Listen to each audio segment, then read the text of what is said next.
अस्सलाम वालेकुम। Pakistan defence analysis में खुश आमदीद।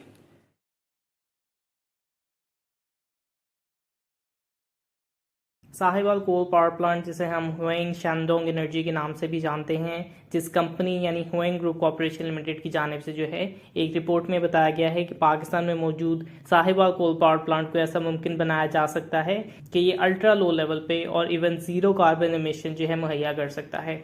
इस प्रोसेस का नाम है IGCC, जिसका मतलब होता है इंटीग्रेटेड गैसिफिकेशन कंबाइंड साइकिल। ये एक हाई प्रेशर टेक्निक है जिसमें कोल को गैस में तब्दील किया जाता है और पावर जनरेशन की जाती है।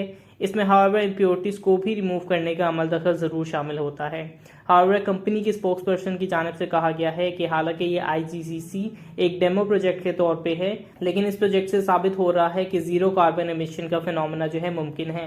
हम इस अमल को जो है रेप्लिकेट और जनरलाइज करने पे काम कर रहे हैं ताकि ऑफ कोर्स तमाम दीगर कोल पावर स्टेशन के साथ साथ साहिवाल प्रोजेक्ट पे भी कमोबेश ज़ीरो लेवल पे कार्बन एमिशन पे काम किया जा सके। क्लाइमेट डेंजर्स के हवाले से पाकिस्तान जो है दुनिया के टॉप 4 टॉप 5 ममालिक में आता है।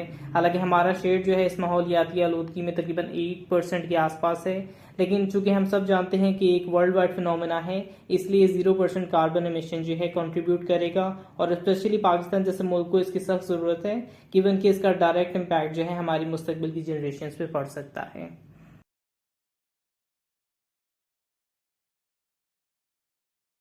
US डिपार्टमेंट ऑफ डिफेंस ने जो है ऑफिशियली नोटिफिकेशन जारी कर दिया है और अब इसके बाद जो है टर्की को F-35 प्रोग्राम से बाहर निकाल दिया गया है। टर्की इस प्रोग्राम को जो है जॉइंट स्ट्राइक फाइटर 2007 में इसने ज्वाइन किया था, जो कि इस प्रोग्राम के तहत टर्की को जो है 100 F-35A हासिल करने थे। इसके साथ साथ वो F-35A के पार्ट्स की तैयारी में भी शामिल था, लेकिन जैसे आप जानते हैं कि S-400 डिफेंस सिस्टम की परचेज के बाद इस प्रोग्राम से टर्की को बाहर निकालने पे काम शुरू हो गया और फाइनली इसका नोटिफिकेशन जारी कर दिया गया है। ऑब्वियसली इस प्रोग्राम के बाद F-35 प्रोग्राम की कॉस्ट भी बढ़ने वाली है। प्रायट एंड विटनी कंपनी के मिलिट्री इंजन डिवीजन के हेड के मुताबिक F-35 का इंजन F-135 इंजन जो है, जो कि तीनों F-35A, F-35B और F-35C तीनों वेरिएंट्स में इस्तेमाल होता है। Pratt and Whitney military engine division head के मुताबिक इसकी प्राइस जो है 3% तक बढ़ने वाली है। टर्की की तरफ से इसमें 188 पार्ट्स की तैयारी में मौजूदगी थी। इसमें सब 75% पार्ट्स जो हैं वो US की डोमेस्टिक कंपनीज की जानिब से तैयार किए जाएंगे और 25% तक जो है वो इंटरनेशनल वेंडर्स की जानिब से इसकी प्रोडक्शन की जाएगी। टर्की का अगर फ्यूचर हम देखें तो अब उनका टायर TFX जो है परसू किया जा रहा है इसका लाखों पूरा करने के लिए। SU-57 की परचेज पे भी ज़ेरे गौर किया जा रहा है। सो एक ऑल्टरनेट सोल्यूशन पे टर्की की तरफ से भी काम किया जा रहा है। लेट्स सी कि कितनी जल्दी टर्की की तरफ से इस इतनी बड़ी टेक्नोलॉजी इंजीनियरिंग की खला को जो है वो पूरा कर सकेंगे।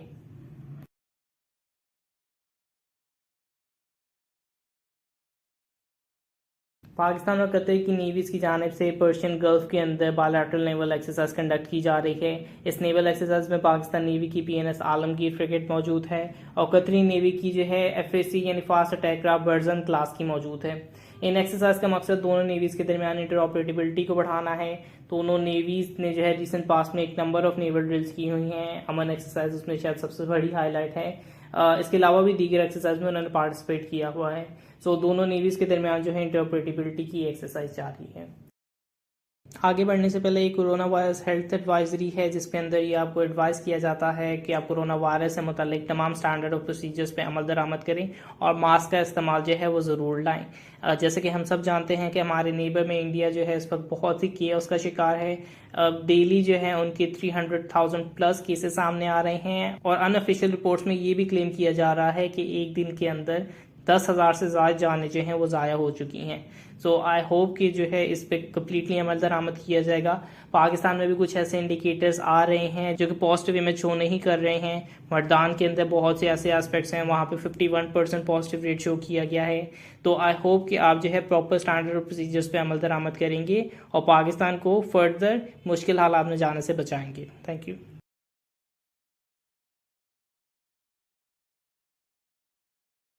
शाह महमूद कुरैशी ने जो है रिसेंटली टर्की का विजिट किया है और उसमें शायद सबसे अहम जो हाईलाइट आप कह सकते हैं वो ट्रायलैटरल मीटिंग थी। पाकिस्तान अफगानिस्तान टर्की की मीटिंग का इनकाद, जिसमें तालिबान को पीस टॉक्स पे जोर देने पे जो है कमिटमेंट जाहिर की गई है। तालिबान ने, आपको याद होगा कि टर्किश पीस टॉक्स में आने से इनकार कर दिया था, चूंकि जो दोहा एग्रीमेंट्स के क्लॉज उन्होंने एग्री किए थे म्यूचुअली उन पे यूएस की जानब से अमल दरामद नहीं की जा रही, और उसमें सबसे मेन हाईलाइट थी वो यही थी कि यूएस आर्म फोर्सेस को जो है 1 मई को अफगानिस्तान से निकलना था, लेकिन अब ये डेट जो है एक्सटेंड होकर 11 सितंबर तक जा पहुंची है। तो ये शायद सबसे मेन रीज़न थी कि टर्किश पीस प्रोसेस में तालिबान ने आने से इनकार कर दिया था। हाउएवर अब इन टॉक्स को फिर से इनिशिएट करने पे जोर दिया जा रहा है और होप की जा रही है कि इस ईद के आने वाले चंद रोज़ के अंदर ही एक बार फिर से इस टर्किश पीस टॉक्स को इनकार करने की कोशिश की जाएगी। जॉइंट स्टेटमेंट में तीनों ममालिक ने जो है इमीडिएट सीज फायर और कंड्यूसिव एटमॉस्फेयर को पैदा करने की बात की है, और इस 22 अप्रैल को जो है तालिबान के एक डेलीगेट अब्दुल हकीम हक्कानी की लीड में पाकिस्तान का दौरा भी कर रहा है। सो लेट्स सी इस हवाले से क्या डेवलपमेंट्स आगे निकल के सामने आती हैं।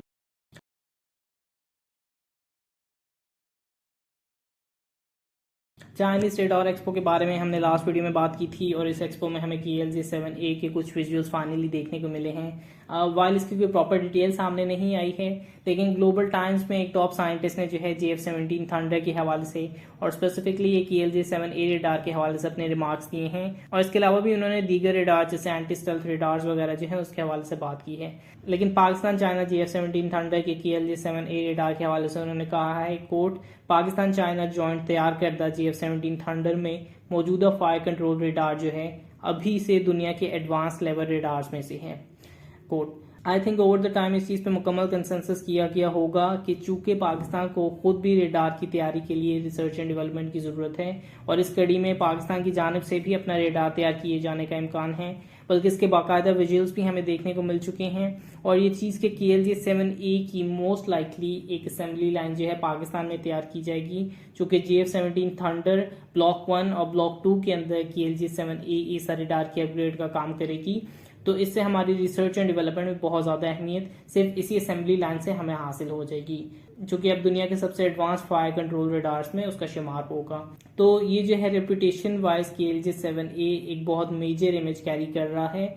इसकी परफॉर्मेंस क्रेडेंशियल्स जो हैं JF-17 में एक्टिव होने के बाद ही सामने आएंगे।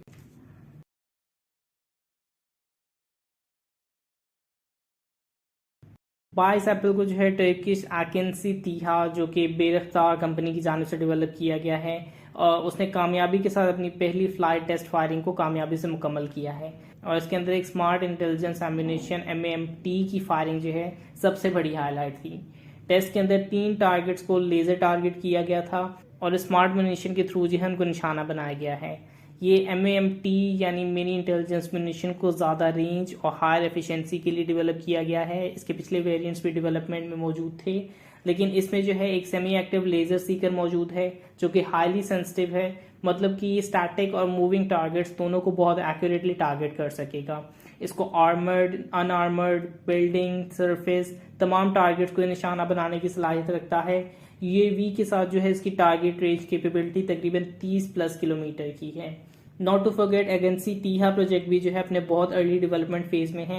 2019 में ही इसने अपनी पहली फ्लाइट भरी थी। ये एक इंतहाई एडवांस ड्रोन है। नेली 100 कंप्यूटर्स इसके तमाम एस्पेक्ट्स को कंट्रोल करते हैं, डिज़ाइन, सॉफ्टवेयर, एवियोनिक्स, और इसमें टोटल 1350 किलोग्राम का पेलोड कैरी करने की सलाहियत है। इसके अलावा इसमें सिर्फ क्रिटिकल लोड जिसमें electro optical, infrared cameras, satellite connection, electronic support systems और एडवांस इंटेलिजेंस फीचर्स ही होंगे। ट्रूली एक मॉडर्न स्टैंडर्ड का UAV AKINSI TİHA।